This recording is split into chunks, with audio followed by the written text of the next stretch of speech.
have love, joy, peace, patience, kindness, goodness, faithfulness, gentleness, self-control in your life, you know whose fault that is? It is because you are disconnected to the vine.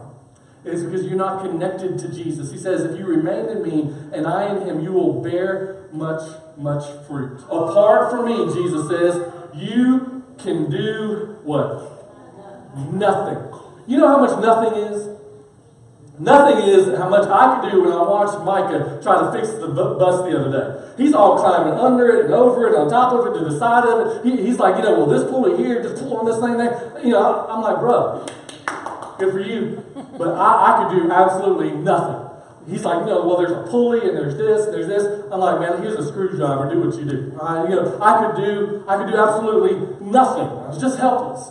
And in times in life that you go through it and you're like, you know what? There is in my family, there's just not enough love. Where's the love in my family? You can't do it on your own. You can't muster up enough good feelings. You can't fix relationships in your family, in your marriage, with your kids. You can't do that on your own. Why? Because Jesus says, on your own, you can do absolutely nothing. Apart from me, you can do nothing. You say, I just want some peace in my life. I just want some peace. Would somebody give me some peace? Well, guess what? You can't find it on the outside. You got to find it on the inside. You won't find it on the inside until you find it connected to Jesus. This is amazing grace. This is a very love that you would take my place, that you would bear my cross. You lay down your life that I would be set free.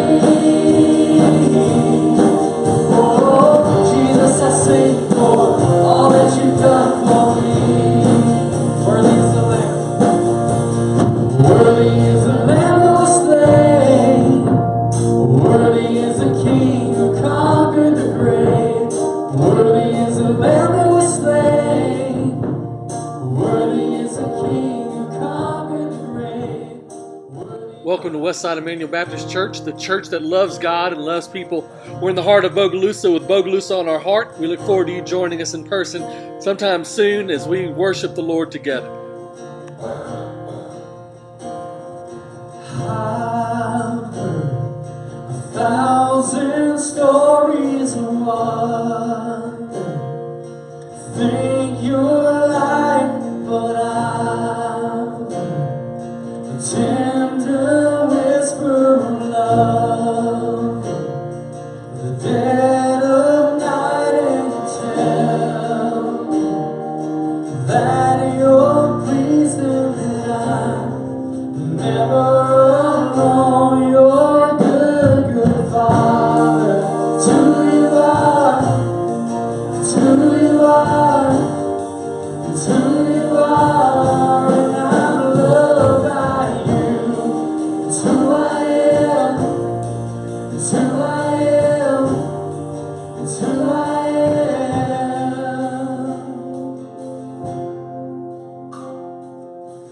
A lot of times on Mother's Day, we have an opportunity to dedicate children unto the Lord. Well, why not do it on Father's Day as well? Why not just celebrate that time together with the Lord? We are so thankful for the men in our lives, those who are our fathers, but also those who have been surrogate fathers in your life, those who are still with us, and those who have gone home to be with the Lord. And so this morning, I'm going to ask the Case family to come forward. You'll see a picture on the screen of a beautiful, precious little child. And so we are just thanking the Lord for William Charles Case, who was born on April 27, 2016. So before you is Tony and Kelly. Many of y'all know this family. There's a passage of scripture that you'll see on the screen. I'm going to ask if you could put that on there this morning.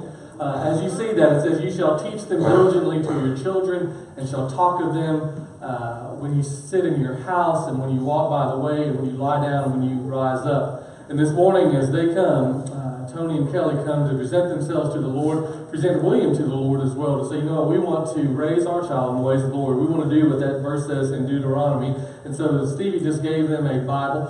It is an opportunity to say, this will be your first Bible that you have received. I'm sure that Mama and Papa and the family will give them one as they progress. But from the church family, we want to see them grow and be nurtured in the ways of the Lord. So this morning, I'm going to ask that you join me in prayer as we just lift up William to the Lord and this whole family. Let's go to the Lord this morning. Father, we thank you so much. We thank you for this precious family.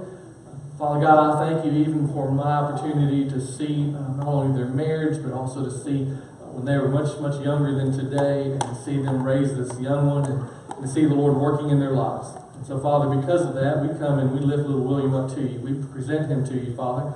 We present this whole family to you, Father God, that they might be willing and able to raise their child in the ways of the Lord, to teach your word and to teach the ways of the Lord to them. And so, Father, today we ask your blessings upon them. We also ask your blessings for every little one that's here today. Just pray, Lord God, that as we count the blessings that you've given to us, that we just continue to give you thanks and praise in Jesus' name. Amen. Would you give the Lord a hand this morning for this family? Bless the Lord, oh my soul, oh my soul, worship his holy name. Sing like never before, oh my soul, I'll worship your holy name. If you've seen on the video, there's a few pictures there at the beginning that our week didn't really start off that great. We had a little bus trouble going down, and it was real aggravating. Me being a planner that I somewhat am sometimes, but when it comes to youth stuff, I try to make sure everything is in line and I've got everything ready to go. And I had some questions Sunday night of why are we leaving at 7 in the morning when we don't have to be there until 4? I said, well, because I don't want anything to happen and us not be ready for it. So our 5-hour trip ended up taking about 14 hours to get there. So we left here about 7 o'clock and it was about 9 that evening. But as upsetting as it was and as aggravating as it was, and having to sit around and wait for parts and wait for this, and in the long run of everything, we get back and we start looking at it, and we're driving down the road and we've got everything back together, we're back on the bus. And as aggravating as it was, I look back and I told Marcus later on driving, I said, God goes before us through everything. And God knew that we were going to break down, and he knew exactly where we were going to break down at. Because if we wouldn't have been in the place that we were, then things wouldn't have gotten fixed as quick as they did. See, once we got out of D'Iberville, I don't know if you drove towards Panama lately, but once you get past Mobile, there's nothingness for a long time. It's just interstate, and there's nothing on the interstate. And where we were 2 miles from a shop. It was cool. It rained a little bit, but all that did was just cool us off a little more. And in the long run, it took us a few hours. We got what we needed. And as we got to camp, we realized, oh man, we've done missed pictures. We missed this. We missed that. And we get talking to the people there. Well, pictures are tomorrow because it was raining when everybody was getting here. And I looked at the kids. I said, look, see, we didn't have to unload all our stuff in the rain. So through everything we had go wrong towards the beginning, by the end of the week, we could see that God was there. God was before us. And by the end of everything, we could really say, no matter what happens in our lives, no matter how much trouble and heartache things may seem at, when we're looking at the inside and we're looking at the brokenness of everything, God knows how to put all the puzzle pieces back together. And he knows what the outcome. He knows he's got the box that shows the picture of what the puzzle's supposed to look like. And we're just there getting all of them put together. And he knows what that puzzle's going to be. He knows exactly how the pieces go together. And he knows the end outcome. Even though we think that we've got some pieces missing here and there sometimes, they're not. He just hasn't put them in place yet for them to be in the right spot. So continue to pray for our kids. Continue to pray for us as we get ready for kids camp here in a couple weeks. That God will be there. That God will show up before us. And that he will already have the puzzle put together so that we don't have to try to find the missing pieces. And thank y'all.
For each one who may have been already called home to be with you. for each one who is a brand new father and for those who are the oldest fathers in this place. For those of us who are close to our fathers and those of us who are estranged from them. But in the end, Father, we thank you that you are perfect in all of your ways. And we thank you on this Father's Day for the greatest Father of all, which is you. In Jesus' name, amen. Amen. Well, friends, this morning we end our series of messages in John chapter 15. And as you turn in John chapter 15, you'll see our kids being dismissed for Children's Church. I don't know if they're painting rocks today or what, but I know many of you have done so already. So if you want to be dismissed for Children's Church, just come meet Miss Stevie here at the front, give Mom all kisses, and just tell them bye. You'll see them in a little bit. And so we just thank the Lord for them and make their way to Children's Church if they'd like to go this morning. As you turn in John chapter 15, there is a passage of Scripture in John chapter 15, and I realized what time it was. I was going to go for about an hour long anyway, and so that's about how long they preach each night. The preacher preached for about an hour. An hour. Now, I don't know about you, but the reason why I became a preacher is because my attention span is really short. And so you get me. And so sometimes the kids, I did one of you. Sometimes the kids would get on to me because, man, I was trying to pay attention. I was trying to be godly. I was trying to be the preacher. But my head just kept on doing this thing where on a swivel, it just began to just go down like this. And every once in a while, I try to do the shake thing. I try to do everything to stay awake. And I try my best. But sometimes that didn't quite happen. And so I'm not going to keep you an hour. I'm going to keep you about 17 minutes. Okay? Will you pay attention for 17 minutes? Have I got you for 17 minutes this morning, all right? Because I don't want to mess up your lunch plans. I don't want to get beat up afterwards, and so I just thank the Lord for this. I was going to go through 17 verses, but we're just going to focus on one this morning. John chapter 15, starting in verse 1, going through verse 5. All right, but we're going to focus on verse 5. So John chapter 15, verse 5, when you find that and honor the Lord and His Word, would you stand with me this morning? We're going to look at the Father, the Son, and His children. That is us this morning. So John chapter 15, starting in verse 1, the Bible says these words, I am the true vine. This is Jesus speaking. You probably notice it's a whole lot of red there if you have a red letter edition Bible. So John chapter 15, it says, I am the true vine, and my Father is the vine dresser. Every branch in me that does not bear fruit, He takes away. And every tree that bears fruit, He prunes, that it may bear more fruit. You're already clean because of the word which I have spoken to you. Abide in me, and I in you. As the branch cannot bear fruit of itself unless it abides in the vine, neither can you unless you abide in me. I am the vine, verse 5. You are the branches. He who abides in me and I in him bears much fruit, for without me you can do nothing. Father, this morning, thank you so much for your word. And this time that we have together, we have celebrated through word and through song and through testimony and through video, through looking at the life of a child and seeing parents commit themselves to you. And at the end of this time, may we all commit everything to Jesus. In His name we pray. Amen. Amen. Go ahead and be seated. Amen. As you're seated, you'll notice there some words about a father who is the gardener. And it says there, if you look there in verse 2, it says, every branch in me that does not bear fruit, He takes away. Every branch that bears fruit, He prunes. There are some things in your life that God needs to cut away. He is the Father, He is the gardener, and things that do not give life, things that are no longer necessary, things that will destroy and kill you, He cuts those things away. And so there are many times in your life that the Lord has begun to cut away at the branches of your life. Maybe it's a sin, maybe it's a relationship, maybe it's a word, maybe it's a doubt, but God Himself, because if it does not give life, it is destroying you, He will cut those things away. Have you ever been cut on by the Lord? Have you ever heard the chopping noises of the gardener where he says, you know what, this is not needed in your life. This is not going to be fruitful in your life. This is something that is going to destroy you if you hold on to it. And so God begins to whack, whack, cut, slip, and take those things away. Sometimes you fight that, and sometimes you don't like that. Sometimes you don't appreciate when God begins to cut and whack away at the things in your life that are no longer needed. But God says, you know what, I am the gardener, and those things that do not give life, those things that are destroying you, He cuts away. But then He also says that those things that give fruit, those things that are fruitful, He actually begins to prune those things. You may be wondering to yourself, God, I'm trying to live for you. God, I'm doing all right. God, I'm not stuck in some things, and I'm trying to live right. I'm trying to live the way that you want me to live. And so all of a sudden, in those areas, you may begin to notice that, He prunes back. Why? He takes away. Why? He begins to cut away. Why? Because He does that in order for more fruit to be grown. And so the Bible says, that He begins to do those things, to cut away and to prune. But I really just want to focus on verse 5 this morning. Because in verse 5, and I can do this in a real quick fashion, because verse 5 speaks directly to where you and I are in our daily lives. Verse 5 says this, Jesus says, I am the vine, and you are the branches. I am the vine, and you are the branches. If a man remains in me, or abides in me, and I in him, he bears much fruit. You say, well, what does that mean? If you turn to Galatians 5, 22 and 23, there's the passage of Scripture that says, you know what? The fruit of the Spirit is love, joy, peace, patience, kindness, goodness, faithfulness, gentleness, and self-control. Against such things there is no law. You'll see it there on the screen. Let me ask you this morning, when it comes to bearing fruit in your life, if the fruit of the Spirit is love, how much love you got? How much love do you have for the Lord? How much love do you have for those people in your family? How much love? You see, your Christian life ought to be characterized by love. It ought to just be something that flows out of your life. People ought to know you, not by your grumpiness, not by your standards, not by your hardness or heart. They ought to know you by your love. Love. Fruit of the Spirit is love. And you ought to have joy. Are you more filled with worry, or do you have any joy in your life as a father, any joy in your life as a mother, any joy in your life as just somebody who is here gathered on this day? Is there joy? Love, joy, peace. Can you lay your head down on your pillow at night and just feel the very peace of God surrounding you? Love, joy, peace, patience. Fathers, on Father's Day. Any of you fathers lack patience? Your kids know if you do. Your wife knows if you do. Those people surrounding you. Love, joy, peace, patience, kindness, or goodness, or long-suffering, or faithfulness, or gentleness, or self-control. The Bible says that those things are the fruit of the Spirit of God. Which means that if you know the Lord, that those are things that ought to be emanating, ought to be produced, it ought to be the fruit hanging from the vines of your life. Why? Because those things come out of a child of God. But John 15 verse 5 says this, I am the vine, you are the branches. If a man remains in me and abides in me and I in him, he bears much fruit. What does that mean? It means if you're a believer in Christ today, as a father, as a mother, as a single person, as somebody who is going through life and trying to figure things out, if you are one of those, the Bible says, you know what, that you ought to be living a fruitful life. We looked at all the I ams already of Jesus. I am the light of the world. I am the door of the sheep. I'm the good shepherd. I am the way, the truth, and the life. I'm the resurrection and the life. I'm the light of the world. We have looked at all those things. But now he gets to the end of all the I am statements of Jesus. And he says these words, that I am the vine and you are the branches. I am not a gardener. I can kill something in a quickness. I went to the farmer's market the other day. I got some plants just because I felt bad for these folks who didn't have anything. And so I spent about $6 on plants. 4 little purple things and some little green things that had little sprouts on them. I had no idea what to do with those things. And so I picked them up. I put them in the back of my truck. I went to my brother Mike's and said, Brother Mike, here you go. Because I knew if it was in my yard, it would die in a quickness. I don't know why they needed water. It just seems as though, you know what, there's enough water falling from the sky. Do your business. Do what you do. Grass grows on its own. Weeds grows on its own. So these plants ought to do that as well. But they don't survive in my house. Anybody like that? Anybody? Okay, thank you. Thank you. All right, we'll have a class afterwards, and Brother Mike will teach us how to grow stuff.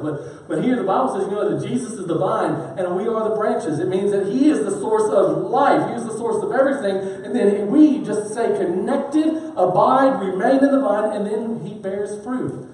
If you don't have love, joy, peace, patience, kindness, goodness, faithfulness, gentleness, or self-control in your life, you know whose fault that is? It is because you are disconnected to the vine. It is because you're not connected to Jesus. He says, if you remain in me and I in him, you will bear much, much fruit.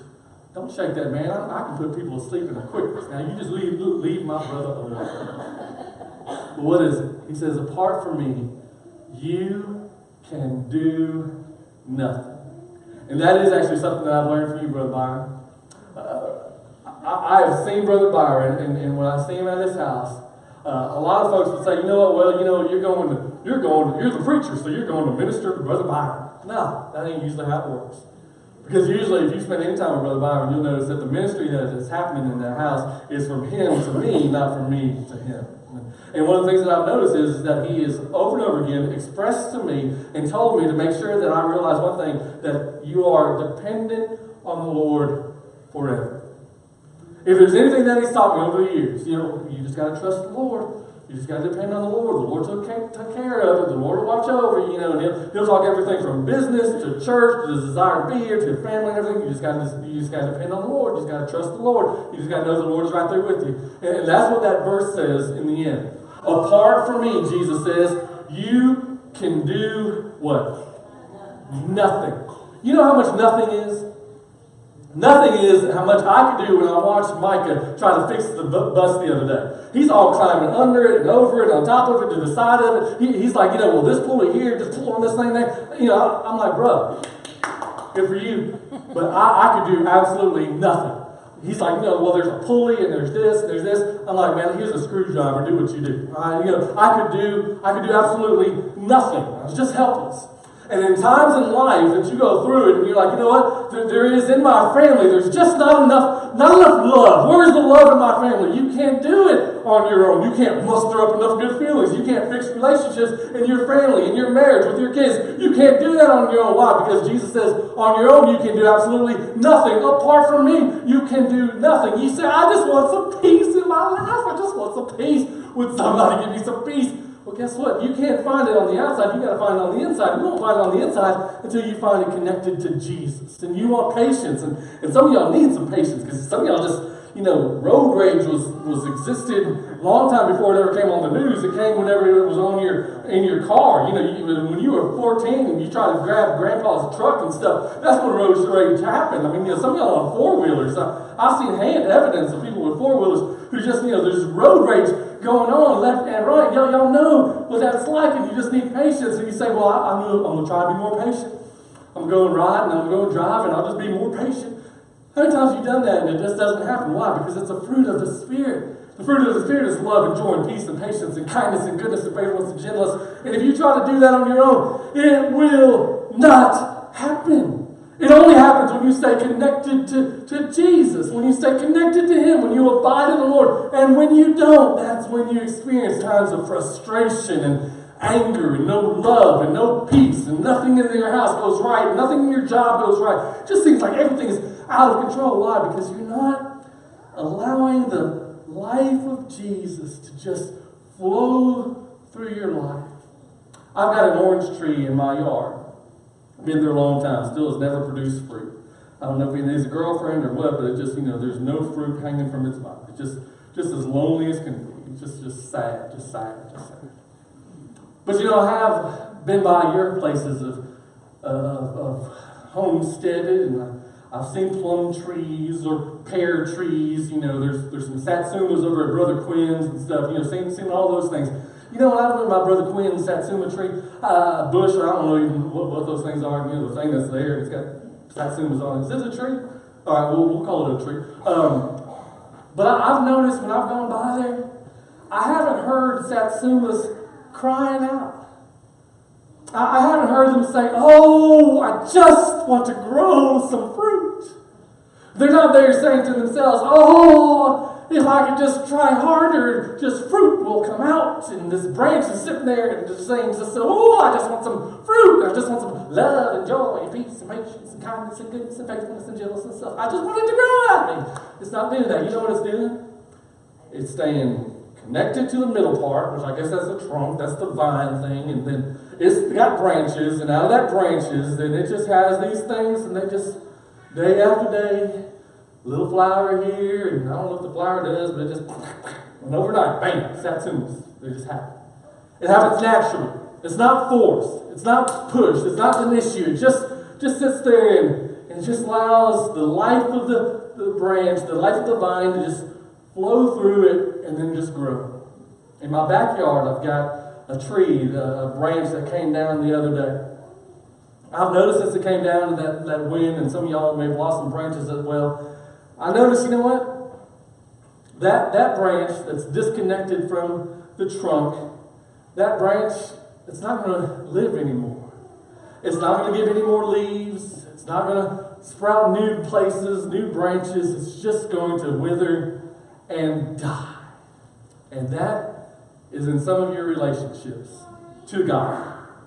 There's no more love, and there's no more joy, and there's no more peace, and there's no more patience, and there's no more gentleness or self-control. Why? Because it's disconnected from the source of life.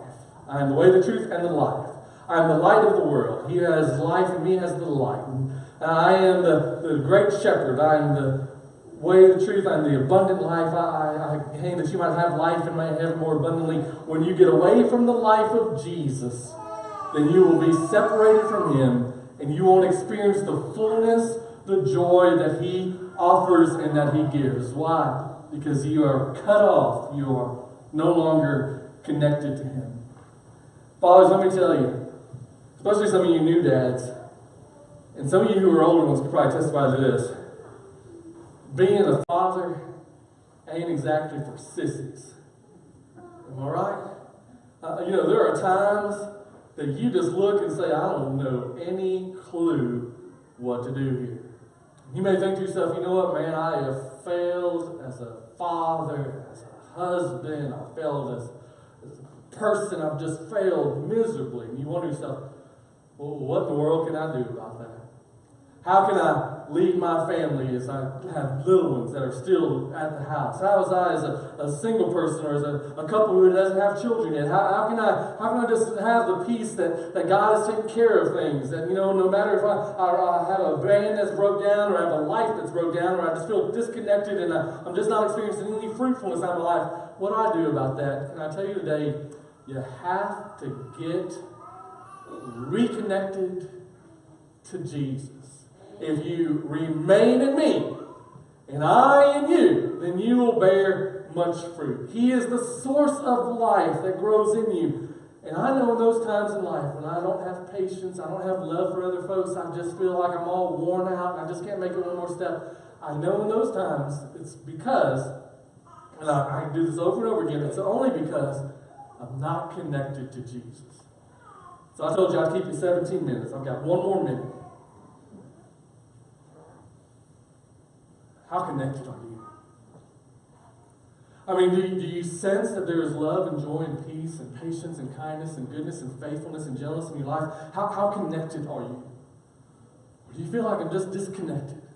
I'm like a branch that's been cut off and I just feel myself withering away. I feel like I'm struggling to get peace and patience, but I'm not letting peace and patience just naturally flow out of me. It cannot happen because Jesus said, apart from me, you can't do squat. You can't do a thing. There is nothing that you can do apart from Him. So quit trying to do everything and get back to where you started at the beginning, trusting in Jesus. Friends, thank you for joining us today at Westside Emmanuel Baptist Church, the church that loves God and loves people. We hope you'll be able to join us this coming Sunday at 10:30 a.m. or 6 o'clock in the evening time. Wednesdays at 6 o'clock for our prayer service, and we also have youth and children's activities as well. We look forward to seeing you. Hope to meet you in person here in Bogalusa with Bogalusa on our heart. We hope to see you soon.